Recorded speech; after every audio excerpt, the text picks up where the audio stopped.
नमस्कार मित्रों, उपयोगी मंत्र यूट्यूब चैनल पर आपका बहुत-बहुत स्वागत है। मित्रों, आशा करता हूँ कि आप लोग बहुत अच्छे से होंगे और आपकी पढ़ाई बड़े अच्छे ढंग से चल रही होगी। मित्रों, हम लोग उत्तर प्रदेश पुलिस भर्ती का प्रैक्टिस सेट कर रहे हैं और ये practice set youth competition times practice book से लिया गया है। इसमें हम लोगों ने सामान्य ज्ञान के सेक्शन को कर लिया है और इस समय हम लोग सामान्य हिंदी के सेक्शन को कर रहे हैं। तो इस वीडियो में हम लोग प्रैक्टिस सेट नंबर 5th का सामान्य हिंदी का सेक्शन देखते हैं। तो चलिए वीडियो शुरू करते हैं। नीचे दिए गए गद्यांश को पढ़कर पूछे गए प्रश्नों के उत्तर दीजिए। प्रेम की भाषा शब्द रहित है। तो इसको जो है आप लोग गद्यांश को वीडियो रोक करके पढ़ लीजिए और मैं इसके उत्तर को बता दे रहा हूँ। इसको आप पढ़िए, उत्तर कीजिए। तो इसमें प्रश्न है, प्रेम की भाषा है। तो पहला ही लाइन लिखा गया था, प्रेम की भाषा शब्द रहित है। ऑप्शन नंबर डी हो जाएगा। ऑप्शन नंबर डी सही हो जाएगा। अगला प्रश्न देखते हैं। अरण्य का शाब्दिक अर्थ होता है। तो अरण्य जंगल को कहते हैं। कानन विपिन। ऑप्शन नंबर बी सही हो जाएगा। अगला प्रश्न देखते हैं। यत्न से आशय है। यत्न का मतलब प्रयास होता है। ऑप्शन नंबर सी सही हो जाएगा। Option number C. अगला प्रश्न देखते हैं। गद्यांश में किसकी महिमा का वर्णन है। तो इसमें आचरण का वर्णन है। ऑप्शन नंबर ए सही हो जाएगा। Option number A. अगला प्रश्न देखते हैं। गद्यांश का उपयुक्त शीर्षक होगा। तो इसका शीर्षक होगा सच्चा आचरण। ऑप्शन नंबर सी सही हो जाएगा। Option number C. अगला प्रश्न देखते हैं। जो भाव मन में केवल अल्पकाल तक संचरण करके चले जाते हैं उन्हें कहा जाता है। जो भाव मन में केवल अल्पकाल तक संचरण करके चले जाते हैं उन्हें संचारी भाव कहा जाता है। संचारी भाव या व्यभिचारी भाव, और इनकी संख्या 33 मानी गई है। अगला प्रश्न देखते हैं। मच्छिका किसका तत्सम शब्द है। मच्छिका मक्खी का तत्सम शब्द है। ऑप्शन नंबर बी सही होगा यहाँ पे। और मिट्टी का मृत्तिका होता है। मच्छर का मशक होगा और मछली का तत्सम मत्स्य होगा। अगला प्रश्न देखते हैं। निम्न में दीर्घ स्वर कौन सा है।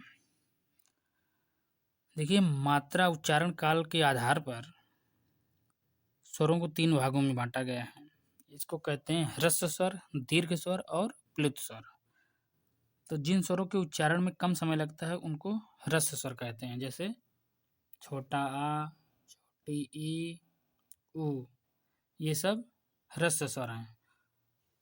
और जिन स्वरों के उच्चारण में ह्रस्व से अधिक समय लगता है उनको दीर्घ स्वर कहते हैं, जिसमें बड़ा आ होता है, बड़ी ई और बड़ा ऊ। तो इसमें ऑप्शन नंबर ए सही हो जाएगा। ये बड़ा आ दीर्घ स्वर है।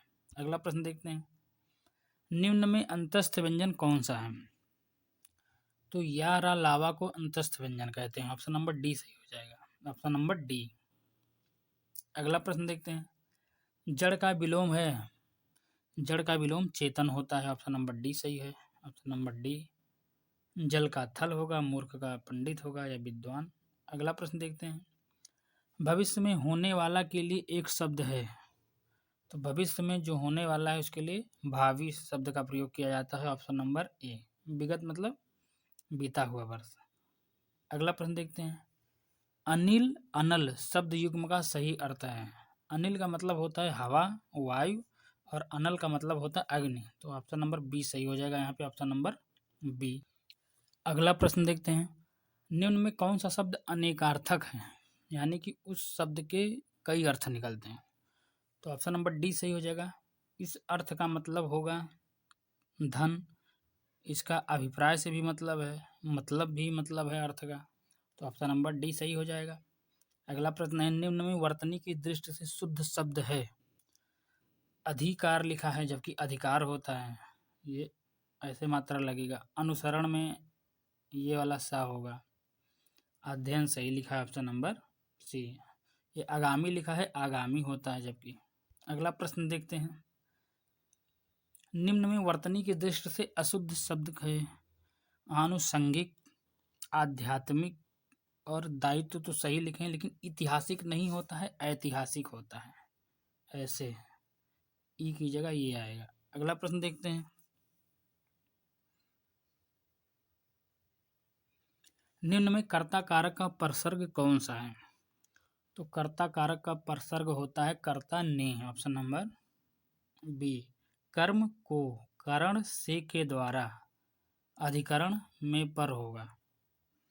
कर्ता ने कर्म को करण से संप्रदान के लिए अपादान से होता है, लेकिन अलगाव की स्थिति के लिए संबंध में का की के रारी रे होता है, अधिकरण में पर होता है, संबोधन में हे हो अरे ये होगा।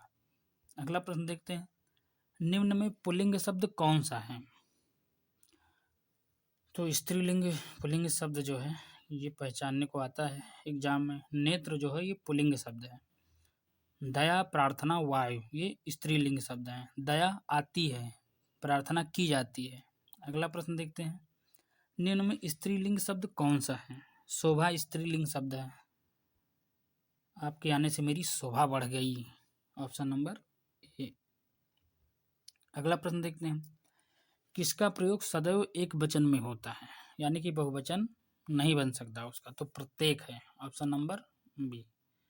इसका प्रयोग सदैव एक वचन में होता है, जबकि नदी, साधु, घर का प्रयोग जो है एक वचन और बहुवचन में भी हो सकता है। नदी का नदियाँ भी हो सकता है, साधु का साधुओं हो सकता है, घर का घरों हो सकता है, प्रत्येक का प्रत्येकों नहीं हो सकता है। अगला प्रश्न देखते हैं, निम्न में वर्तमान काल का उदाहरण है। उसने पढ़ा था, ये तो आपका भूतकाल है। पढ़ा था यानी कि भूत में काम हो चुका है। वह पुस्तक पढ़ेगा, ये जो है अभी पढ़ने की बात कर रहा है, यानी कि आने वाले समय में भविष्य की बात कर रहा है। वह जाता है, यही आपका वर्तमान काल है। वह खेल रहा था, ये भी आपका भूतकाल है। अगला प्रश्न है, निम्न में कर्मवाच्य का उदाहरण है। देखिए वाच्य के तीन भेद होते हैं, कर्तृवाच्य, कर्मवाच्य, भाववाच्य। तो जिसमें कर्ता की प्रधानता होती है उसे कर्तृवाच्य कहते हैं, और जिसमें कर्म की प्रधानता होती है उसे कर्मवाच्य कहते हैं, और जिसमें भाव की प्रधानता हो वो भाववाच्य कहलाता है। तो पत्र लिखा जाता है, इसमें जो है कर्मवाच्य है, ऑप्शन नंबर ए सही हो जाएगा, ऑप्शन नंबर ए। राम पुस्तक पढ़ता है, यानी कि राम क्या है, कर्ता है, इसकी प्रधानता है, तो ये कर्तृवाच्य हो जाएगा। सीता पत्र लिखती है, सीता क्या है, सीता कर्ता है, तो इसकी प्रधानता है यहाँ पे, तो ये भी कर्तृवाच्य हो जाएगा। मुझसे बैठा नहीं जाता, ये भाव की प्रधानता है, तो ये भाववाच्य हो जाएगा। अगला प्रश्न देखते हैं, निम्न में कौन सा वाक्य सरल वाक्य नहीं है? रचना के आधार पर वाक्य तीन प्रकार के होते हैं, आपको पता ही होगा, सरल वाक्य, संयुक्त वाक्य और मिश्र वाक्य। तो सरल वाक्य वो होता है जिन वाक्यों में केवल एक उद्देश्य और एक ही विधेय होता है, सरल वाक्य वही होता है। तो लड़का दौड़ता है, ये आपका सरल वाक्य है। बंदर पेड़ पर चढ़ रहे थे, ये भी सरल है। मैंने लड़के को बुलाया, ये भी सरल वाक्य है। लेकिन इस मेले का उद्देश्य है कि व्यापार में वृद्धि हो, तो ये मिश्र वाक्य की श्रेणी में आ जाएगा। मिश्र वाक्य में क्या होता है, एक मुख्य उपवाक्य होगा, उस पर अन्य एक आश्रित उपवाक्य होगा। तो ऑप्शन नंबर डी सही हो जाएगा, ऑप्शन नंबर डी। अगला प्रश्न देखते हैं, मैंने यह काम कर लेना चाहिए वाक्य में अशुद्ध अंश है, तो मैंने यह काम कर लेना चाहिए नहीं होगा, मुझे यह काम कर लेना चाहिए, ऑप्शन नंबर ए गलत है। मैंने नहीं होगा यहाँ पे, मुझे यह काम कर लेना चाहिए। अगला प्रश्न देखते हैं, अल्प विराम का चिन्ह है, तो अल्प विराम का चिन्ह यानी कि कॉमा ये है बी, इसको कहते हैं अर्धविराम, इसको कहते हैं अल्प विराम, इसको कहते हैं विस्मयादिबोधक चिन्ह। अगला प्रश्न देखते हैं, गिरा हुआ के लिए एक शब्द क्या है? गिरा हुआ के लिए एक शब्द हम लोग प्रयोग करते हैं पतित है, वह बहुत पतित है, यानी कि ऑप्शन नंबर ए। अगला प्रश्न देखते हैं, षटपद का पर्यायवाची शब्द है, ये भौरा का है, ऑप्शन नंबर बी सही हो जाएगा, भ्रमर। अगला प्रश्न देखते हैं, होनहार बिरवान के होत चिकने पात लोकोक्ति का सही अर्थ है, यानी कि होनहार बालक के गुण बचपन से ही दिखाई देने लगते हैं, ऑप्शन नंबर सी सही हो जाएगा, ऑप्शन नंबर सी। अगला प्रश्न है, एक से बढ़कर दूसरे का अर्थ व्यक्त करने के लिए सही लोकोक्त कौन सा है? तो शेर को सवा शेर कहते हैं एक से बढ़कर एक में। ऑप्शन नंबर बी सही हो जाएगा। समर्थ को नहीं दोष गोसाई का इसका क्या अर्थ है? यानी कि समर्थवान के लिए अपराध क्षम्य हो जाता है। सैया भाई कोतवाल अब डर काहे का इसका मतलब है अपने अधिकारों का अनुचित लाभ लेना। सखी न सहेली भली अकेली, यानी कि अकेले रहना ही ठीक है। अगला प्रश्न देखते हैं। मूल पाठ का शब्दशः अनुवाद कहलाता है, तो इसको कहते हैं शब्दानुवाद। Option number D. Option number D. अगला प्रश्न देखते हैं। निम्न में कौन सी बोली उत्तर प्रदेश की नहीं है? तो कन्नौजी, भोजपुरी और ब्रज तो उत्तर प्रदेश की है, लेकिन मेवाती उत्तर प्रदेश की बोली नहीं है। ऑप्शन नंबर ए सही हो जाएगा। अगला प्रश्न देखते हैं। कौन सा शब्द गणेश का पर्यायवाची नहीं है? तो विनायक, एकदंत, लंबोदर ये गणेश भगवान के लिए प्रयोग होता है, लेकिन धनत जो होता है ये कुबेर जी का पर्यायवाची है। Option number C. ये गणेश जी का पर्यायवाची नहीं है। अगला प्रश्न देखते हैं। आत्मभू, स्वयंभू, चतुरानन ये किसका पर्यायवाची शब्द है? तो ये है ब्रह्मा जी का। ऑप्शन नंबर ए सही हो जाएगा। Option number A. चतुरानन यानी कि चतुर आनंद, चार मुंह, ये तो ब्रह्मा जी के लिए होगा, लेकिन चतुर्भुज जब आएगा तो विष्णु जी का हो जाता है। अगला प्रश्न देखते हैं। निम्नलिखित में से कौन टा वर्ग में नहीं आता?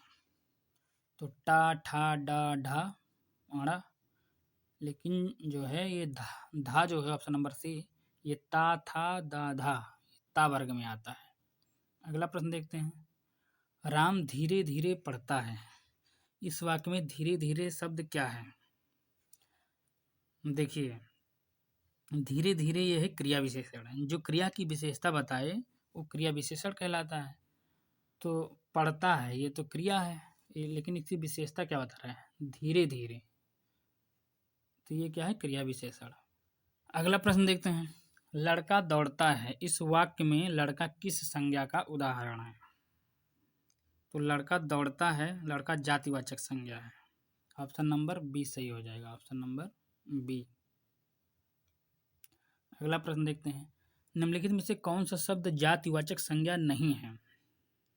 तो जवान, बालक और मनुष्य जातिवाचक हैं, लेकिन सुंदर जो है ये संज्ञा नहीं, ये विशेषण है।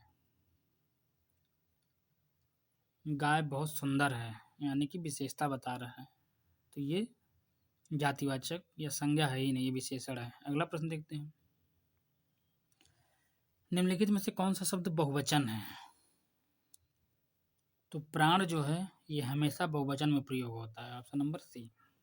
प्राण है, आंसू हैं, दर्शन है, ये हमेशा जो है बहुवचन होता है। तो ऑप्शन नंबर सी सही हो जाएगा। वीडियो देखने के लिए बहुत बहुत धन्यवाद।